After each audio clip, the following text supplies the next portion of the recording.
Hey, hey, hey. Welcome back to more conversation with me. My name is Janville, and I am the founder of GSG Living, where we show up in this world with grit, we express ourselves with our own personal style, and we live a life of grace, giving this world a taste of who we are. And today's conversation is around people pleasing. Now, oftentimes we hear the word people pleasing. What is that about? And in my life, I definitely started out as a people pleaser, but now I'm in a place of pleasing people. And this has been a journey for me. And I want to share with you the phases that I went through to grow to where I am today. And I do have some notes here because the teacher in me just allows me to be more intentional about what I share with you by having some notes. So please excuse me when I look down and share some things. But it's about our journey to authentic power. And the first stage that I believe for me and just in general when it comes to our own personal development as humans in our childhood, that we are in the it begins with pleasing people from a place of being accepted. I wanted to be accepted as a child. I wanted to, and I think it's very common for children to want to please their parents. And we're in this space of, for me, I'm the youngest of three. So looking up and admiring my sisters and being inspired by them in so many ways, you just naturally have this inclination where I wanted to please them. And when you have a need to please people, it's either going to be watered or rooted up. And it was continued to be watered by going into spaces and feeling like I needed to, kind of shy away from being who I am. I was raised, and I've shared my journey a little bit around just being in religious spaces or churches and places that made me feel like I needed to be quiet or made me feel like I couldn't be the woman that I'm called to be. And that's just simply being me. And I believe in these places, I was pleasing people doing things that did not allow me to be me. And another thing that I was thinking about is just when you want to have approval from others that you love, you begin to become this peacemaker or this high achiever. You may be a high achiever. Really think about, why am I trying to achieve so much? What is it and am I doing? Why am I here to do so much? And when I started reflecting, even as a child, although I hadn't transitioned to the pleasing people, I was still in people pleasing. I was still honest with myself as a child, asking myself questions. Why do I have to do these things? And when I was asking myself these questions from a place of obligation instead of operating in fully of who I am and what I want to do in this moment, I realized that I do like to please people, but I did not have to people please. But now we transition as we begin. The next thing I call it is continuing the cycle, because then we go into friendships, adulthoods. We meet teachers and we have people in our life again when these places of authority or people come into our life that have qualities again that we admire. And being with my personality, I do like people in the context of building relationship and just having conversations. I oftentimes in this second phase, adulthood, we would stay too long or say yes to the things that we know we want to say no to. I would lose myself, And one question in this phase of adulthood, I would say, am I being honest with myself, Janvier? Are you curating something? Curation, which I love going to events. I love nice things. And, that's a curation. You can tell when someone's curated something. But I want to remind you about the curation of our soul. Honest, that comes from a place of honesty. You don't have to create it. It's just there. It's a presence. And so in adulthood, I begin to ask myself essential questions. I love to talk about essential questions. Again, the teacher in me, but I'm beyond the books on this channel. And we go into life. We go into our soul and start having conversations about the things that make us whole. And in adulthood, when we are watering down our own thoughts and we don't understand where they're coming from, if we could just sit still sometimes and calm our mind by asking questions. Janville, is this honest? Is this true? Does this feel good to you? And I did this in friendships. I did this in relationships. And sometimes you have to realize it's time to move on. And so I would stay too long. I would go in places looking for belonging. And again, I'm still pleasing people. Pleasing people. And again, this conversation is always about me. It's about self. It's about you. So if you're still here with me, I know one thing about you. You're true to the personal development journey. You love yourself enough to understand there's a higher form of health than when you look in the mirror. Because we got it down, honey. When we look in the mirror, we like what we see, but do we like how we feel? That is the real connection with self. I told somebody today, they're good at what they do, but are we good at who we are?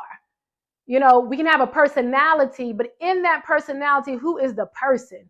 All I see is the nality.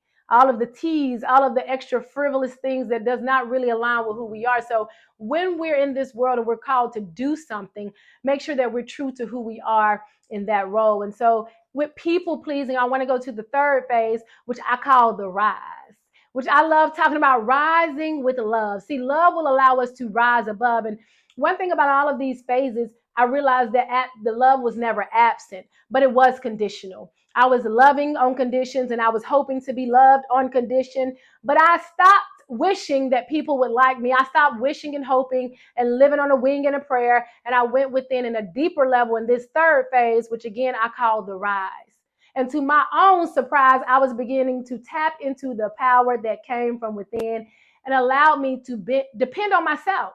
It is a dependency of self that allows us to be present with others. See, in the other phases, I was very dependent on people, their own thoughts. And it wasn't so much financial dependent, which that can be a space, that can also be an area, but it's a dependency for someone to make me feel a certain way, to accept me, to think like me, or, whatever it is. It's a communion that came from an external place when communion is really an internal space of love. It's self-love. So in the rise from here, I put, we talk about, let's go to the three areas of GSG, which is grit, style, and grace. I believe the grit is the core of truth. And that's what I start living in this space, the rise, the third phase. So we have the beginning, we have the middle, which is our adulthood, and then we have the rise, in which wherever you are now. Now, I didn't reach this rise into my mid to late 30s. I'm 42 today. So I invite you, if you're in a younger decade, this is beautiful for you, because it's never too early to start and it's never too late to start. So no matter where we are in this thing called life,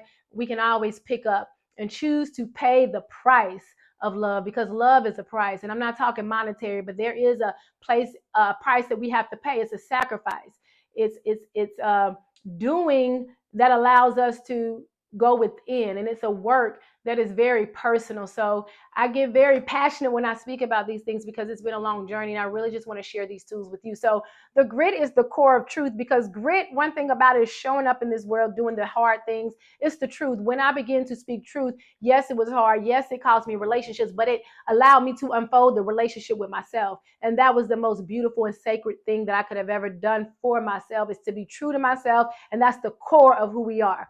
I love getting in the gym and working on them abs, because see, our core is the strongest part of our body. When our core is strong, everything else is in alignment. Our spine, that's how we walk, that's how we move. And so everything's connected to that spine, that core. So the core of who we are is truth. Love is truth. And our style is this place to express ourselves. When we express ourselves, we begin to rise. Remember, we are in the phase of rising. When we express ourselves, we begin to rise. I always talk about my childhood. School was just a fashion show for me. I love fashion. That was my first space of passion. But then I was intentional about fitness. Fashion kind of came easy to me because, again, I was the baby of three girls. My mother was into fashion. My sisters, we did all the things. But then there was a place when I said, okay, style is no longer a look. It is an open book, and I want it to become the living word. And that's a place of self-expression, to be exactly who we are called to be. And then the grace, it's an intentional love. See, grace to me is an intentional love that's embracing who we are as an individual. And then it allows us to express that grace to other people. This is where compassion unfolds, empathy unfolds, and then we can actually come into this world and hold each other in a container, not to suppress each other, but to make us feel safe, to feel connected. And so grit, style, and grace is a very intentional thing for me around living. There's no one thing about life, but there are all the things in which we can be well. And I believe it's relationships, finances, and health. And so in this last thing I want to share with Rise, I had some notes about avoiding rejection. I no longer avoided rejection, but I decided to reflect truth. See, in life, when we are trying to avoid somebody rejecting us, we don't say what we really feel. And we can't heal from that place.